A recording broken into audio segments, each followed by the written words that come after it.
आतापर्यंत जे झालं त्याच्या थोडं पुढे सरकून आम्ही आता तरुण तडफदार धडाडीचं असं चांगलं नेतृत्व गोव्याला अमितजीच्या माध्यमातून दिलेलं आहे आणि एक कर्तव्यदक्ष आणि अनुभवी माणिकरावजी ठाकरे आमच्या महाराष्ट्राचे या ठिकाणी इन्चार्ज आहेत। तर आता जेव्हा पुन्हा आमचं सरकार गोव्याचे लोक निवडून देतील तेव्हा निश्चितच या विषयावर तोडगा निघेल याच्याबद्दल मी आपल्या समक्ष आशावाद प्रकट करतो। गोव्याच्या मुख्यमंत्र्यांनी म्हटलं की पुढच्या 40 वर्षात राज्यात आणि देशात काँग्रेसचं सरकार येऊ शकत नाही। ते आता त्यांना काय वाटतं ते भाकीत करणं, फक्त मंदिर मस्जिदीच्या गोष्टी करणं आणि त्याच्यानंतर ते काय म्हणतं तुम्ही आमच्याकडे ते भाकीत करणाऱ्याला आम्ही म्हणतो ज्योतिषी। तर त्यांनी ज्योतिषीचा व्यवसाय अंगीकारला असेल, राजकारण सोडावं आणि ज्योतिष पकडावं। 40 वर्ष येणार नाही की 4 वर्ष येणार नाही ते माहिती पडेल त्यांना येत्या काळात, आता 2024लाच, खूप दिवस नाही आहे 4 जूनला। की मागे शेतकऱ्यांचं उत्पन्न दुप्पट करण्याच्या गोष्टी करून हे मोदी सरकार या ठिकाणी केंद्रात आलं होतं, मात्र कायम जी अनास्था आहे शेतकऱ्यांबद्दल ती बघायला मिळाली त्यांची। त्यांनी पीक विमा दिला, त्याच्यावर नाव गरीब शेतकऱ्यांचं लिहिलं आणि चंगळ मात्र औद्योगिक घराण्याची आणि विमा कंपन्यांचीच त्यांनी केली। या ठिकाणी विशेष करून मी आपल्या सगळ्यांना सांगू इच्छितो की जो पीक विमा दिला तो महाराष्ट्रात तर 1 रुपयातही वाटला यांनी आणि देशभर पीक विम्याचं जे जाहिरात आहे ते स्वतः पंतप्रधानांनी केली, परंतु ही जाहिरात जास्तीत जास्त शेतकऱ्यांनी त्यांच्या पिकाच्या होणाऱ्या नुकसानीपासून त्यांचा बचाव करता यावं यासाठी नव्हती, तर औद्योगिक घराण्यांना आणि विमा कंपन्यांना जास्तीत जास्त विम्याचं प्रीमियम मिळावं यासाठी ती सगळी जाहिरातबाजी होती। खऱ्या अर्थाने या देशात शेतकऱ्यांना त्या विम्याचा लाभ मिळाला नाही। त्या विमा जो काढण्यात आला तो कृषीसाठी जी अर्थसंकल्पीय तरतूद करण्यात आली त्याच्यामधून तो विमा काढण्यात आला, मात्र त्या विम्याचा जो लाभ आहे तो सरळ थेट त्या विमा कंपन्यांना मोठ्या प्रमाणात मिळाला। याचे आकडे आपल्याला प्रत्येक ठिकाणी उपलब्ध आहेत।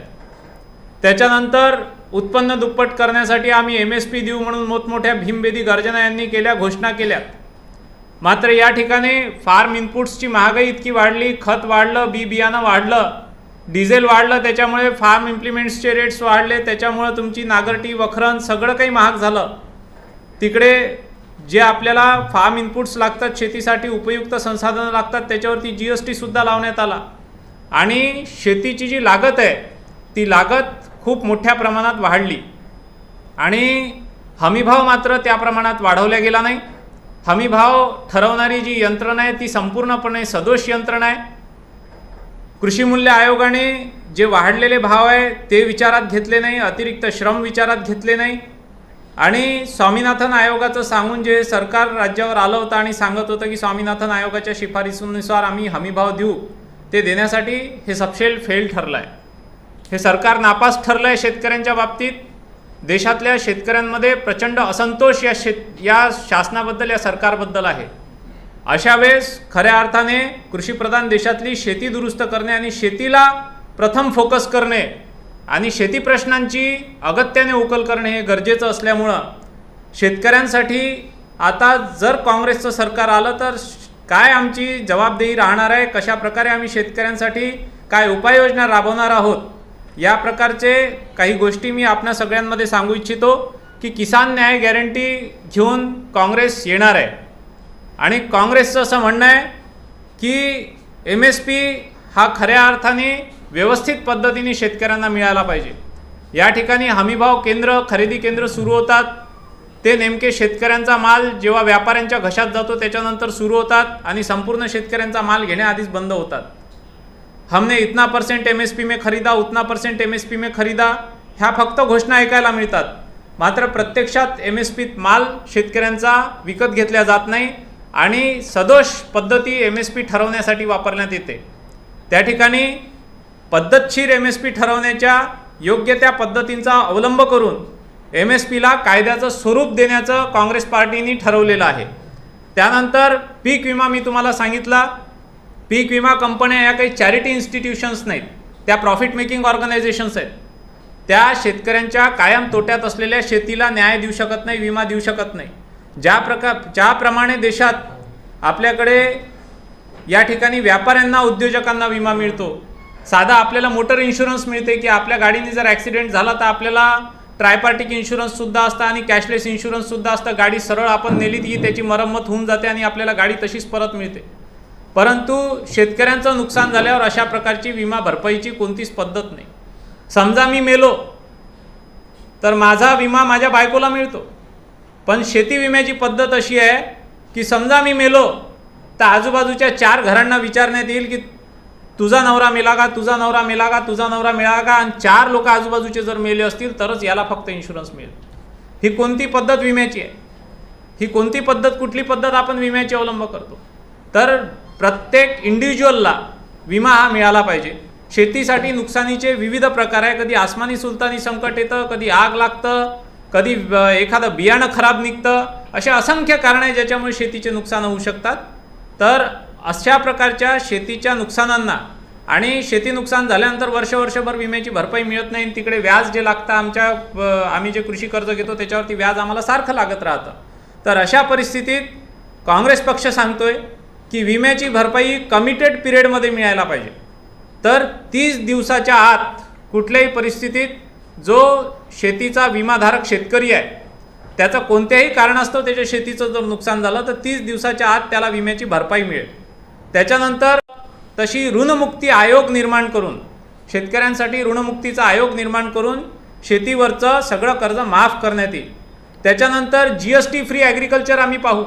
जे आज कृषीच्या सर्व संसाधनांवर अयोग्य पद्धतीने GST लावण्यात आला आहे. तर कृषी याच्यामुळं पुन्हा कृषीची इन्व्हेस्टमेंट वाढली आहे. तर अशा परिस्थितीत शेतीची इन्व्हेस्टमेंट लागत कमी करण्यासाठी आम्ही शेती उपयोगी वस्तूंवर लागणारं जे GST आहे ते एक्झम्प्ट करणार आहोत. त्याच्यानंतर या सरकारचं चुकीचं आयात निर्यात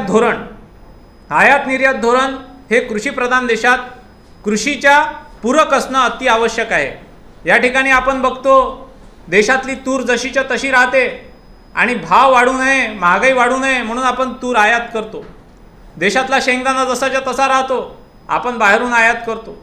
आपल्याकडे गव्हाचं तांदूळाचं विक्रमी उत्पादन होऊन सुद्धा त्याचे भाव वाढू नये, शेतकऱ्याला त्याचा दाम जास्त मिळू नये यासाठी अतोनात प्रयत्न करण्यात येतात आणि सरकार आयातीचे धोरण स्वीकारते.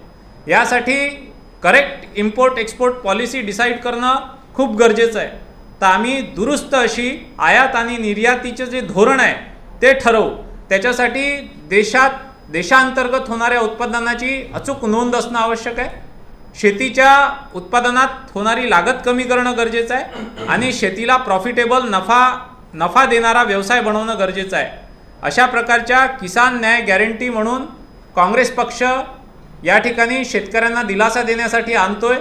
आणि यावेळेस 2024मध्ये जी परिस्थिती आहे ती पूरक आहे काँग्रेससाठी आणि लोक थकले खऱ्या अर्थाने या शासनाला, या शासकांना. कोणताही वर्ग आज विद्यार्थी असो, शेतकरी असो, गृहिणी असो, कोणीसुद्धा सुखी नाही. मोठमोठ्या भीमभेदी घोषणा करून जे सरकार राज्यात सरकारमध्ये आलं होतं या ठिकाणी त्यांना खऱ्या अर्थाने त्यांनी करप्शन फ्री इंडिया करेंगे म्हटलं होतं, पण गव्हर्नमेंटचंच करप्शननी बसवण्याचा व्यवसाय त्यांनी सुरू केला.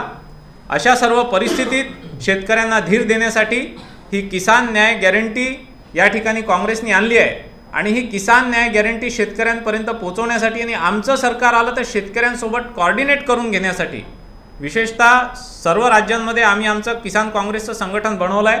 आता तुमच्या गोवा राज्यात सुद्धा आम्ही या ठिकाणी किसान काँग्रेसचा एक प्रदेशाध्यक्षाची नेमणूक करतोय येत्या काळात आणि त्याचसोबत north Goa president, south Goa president आणि 40 असेंब्ली सेगमेंट्समध्ये विधानसभा अध्यक्ष अशा प्रकारचे किसान काँग्रेसचं सुद्धा संघटन या ठिकाणी आम्ही उभं करू. हे संघटन शेतकऱ्यांच्या अडीअडचणीत आमचं सरकार असलं तर सरकारकडून शेतकऱ्यांना काय अपेक्षित आहे ते कोऑर्डिनेट करून देण्यासाठी आणि जर आम्ही विरोधात बसलो तर सशक्त विरोधकाची भूमिका निभावण्यासाठी, शेतकऱ्यांच्या बाजूने भक्कमपणे उभा राहण्यासाठी हे किसान काँग्रेसचं संघटन या ठिकाणी काम करणार आहे. धन्यवाद.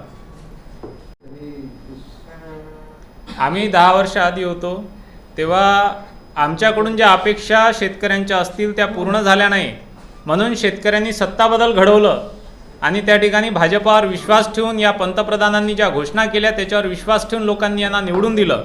परंतु हे सबशेल फेल ठरले और आवश्यकता ही आविष्कार की जननी है। अब हमको लगता है कि किसानों के लिए करेक्टिव मेजर्स क्या लेने चाहिए, किस तरह के आविष्कार इन सारी परिस्थितियों में होने चाहिए, त्या सर्व परिस्थितीचा आढावा घेऊन आता शेतकऱ्यांसाठी काय करायला पाहिजे याच्याबद्दल काँग्रेस कमिटेड आहे। आज या पत्रकार परिषदेत उपस्थित आमचे AICCचे नॅशनल कोऑर्डिनेटर किसान सेलचे इन्चार्ज आणि गोंय राज्याचे प्रभारी श्री शैलेश अगरवाल आमच्यामध्ये असा, त्याचप्रमाणे DCCचे प्रेसिडेंट श्री वीरेंद्र शिरोडकर असा, सगळ्यांचे हांव स्वागत करता। आयज ही प्रेस कॉन्फरन्स तुमकां खबर आसतली, गेल्या फावटी फार्मरांचे व्हडले मोठे आंदोलन जाल्ले आनी त्या आंदोलनाक काँग्रेसीन तेको दिल्लो। आमचे राहुलजी गांधीन खुबशे गजाली सांगले आनी आयज ही पत्रकार परिशद घेवपाक कारण म्हणजे की जी धोरणां, जी पॉलिसीज फार्मरा खातीर काँग्रेसीन पयलीं केल्या आनी आतां ह्यान फुडें करतले, हेची माहिती ह्या प्रसार माध्यमांतल्यान सगळ्या आमच्या गोंयच्या शेतकऱ्यांक, गोंयच्या जनतेक दितले। आमचे नॅशनल कोऑर्डिनेटर किसान सेलचे इन्चार्ज श्री शैलेश अगरवाल जी, हांव तेंच्या